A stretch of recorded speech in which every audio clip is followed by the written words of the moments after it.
Assalamualaikum warahmatullahi wabarakatuh. Lanjut lagi ke video yang kedua. Sebelumnya saya minta maaf karena video yang tadi terputus.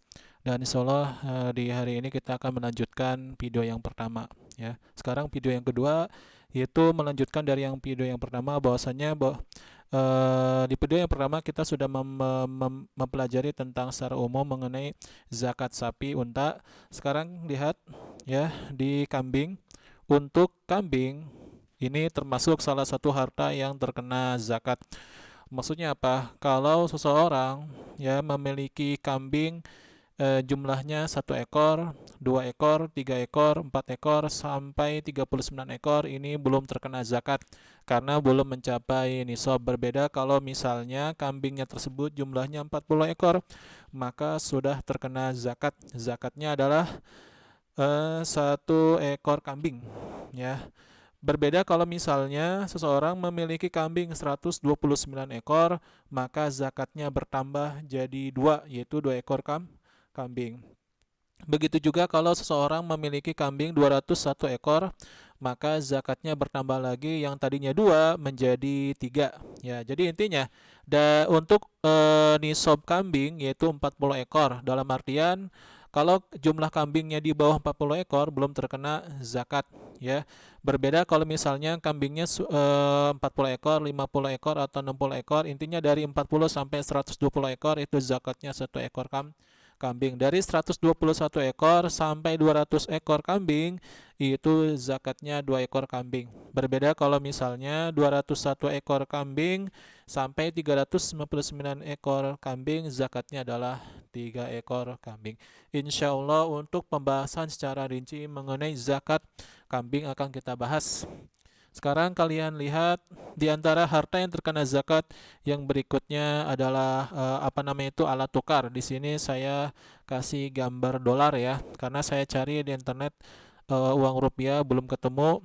Ya, jadi uang termasuk salah satu yang terkena zakat di antara uang yang atau di antara alat tukar yang ada di Indonesia adalah rupiah. Gini ya, kalau seseorang memiliki tabungan yang tabungannya itu sudah mengendap ya selama satu tahun, misalnya jumlahnya 50 juta, ya selama setahun itu ya uang 50 juta ini tidak dipakai dan tidak digunakan ya. Dan sedangkan nisab untuk uang adalah 42.500.000 rupiah. Nanti akan kita bahas bagaimana caranya nisab uang ini bisa sampai 42.500.000 rupiah. Nanti akan kita bahas. Jadi orang tersebut yang hartanya, yang uang tabungannya 50 juta ribu rupiah, maka dia sudah terkena zakat karena sudah mencapai nisab dan sudah sudah melewati satu tahun masih berada di atas nisab, belum mengalami pengurangan. Berarti orang tersebut wajib dikeluarkan zakatnya sebesar 2,5%. Ya, bagaimana cara perhitungannya? Yaitu 50 juta dikali 2,5% sama dengan 1.250.000 rupiah. Ya, ini dikasihkan ke orang yang berhak menerima zakat mal. Nanti akan kita bahas.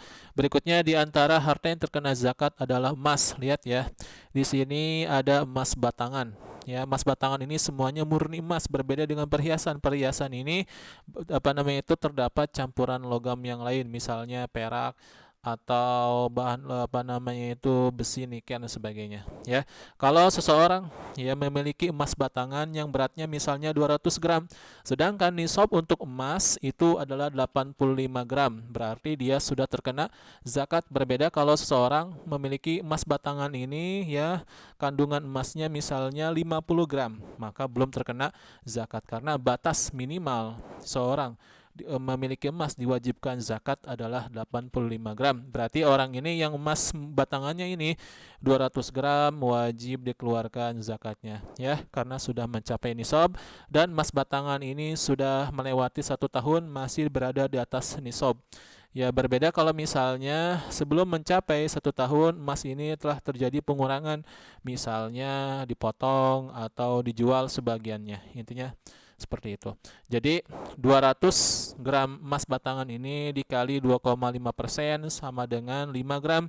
Boleh nggak Ustadz bayar zakatnya itu pakai uang boleh, gampang, tinggal dikali saja 5 gram ini dikali sejumlah ya seharga 1 gram emas yang ada ketika itu.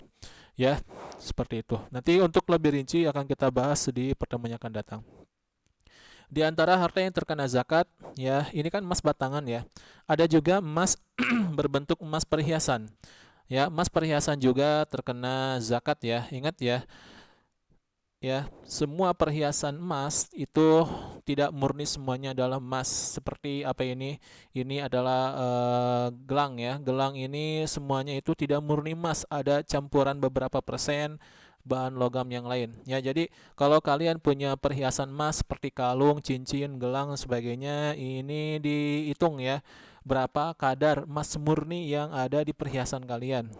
Ternyata setelah diukur ya dengan alat ukur tertentu, ternyata kandungan emasnya itu misalnya 100 gram dari seluruh perhiasan ini.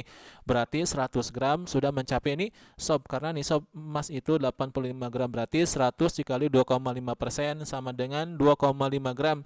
Boleh nggak bayar zakatnya pakai uang? Boleh, tinggal dikali saja ya seharga 1 gram emas yang ada di pasaran. Berarti misalnya ya 1 gram emasnya itu 500.000, berarti 2,5 gram dikali 500.000 sama dengan 1.250.000 rupiah. Nah, 1.250.000 rupiah ini adalah zakat mal yang harus dikasihkan ke orang yang berhak. Berikutnya adalah emas batangan. Emas sama ya, emas batangan ini nisabnya adalah 85 gram. Dalam artian kalau seseorang ya memiliki emas, ini namanya perak ya Afwan. Ini namanya perak batangan. Jadi kalau seseorang memiliki perak ya misalnya 150 gram perak batangan ini, berarti dikali 2,5% ya sama dengan 3,75 ya dikali misalnya harga 1 gram emas, harga 1 gram perak harga 1 gram perak itu misalnya 60.000, berarti 3,75 ya gram dikali 60.000 sama dengan 225.000 rupiah. Begitu juga perak ya, di sini perhiasan berbentuk perak. Ya kalau misalnya kalian memiliki perhiasan perak ya, di total kadar peraknya misalnya semuanya itu 150 gram ya, tinggal dikali saja sama ya 2,5% ya, 150 gram dikali 2,5% sama dengan 3,75 ya gram dikali 60.000 sama dengan 225.000 rupiah. Demikian ya pemahaman secara umum mengenai zakatul mal. Untuk lebih rincinya nanti akan kita bahas di pertemuan yang akan datang. Assalamualaikum warahmatullahi wabarakatuh.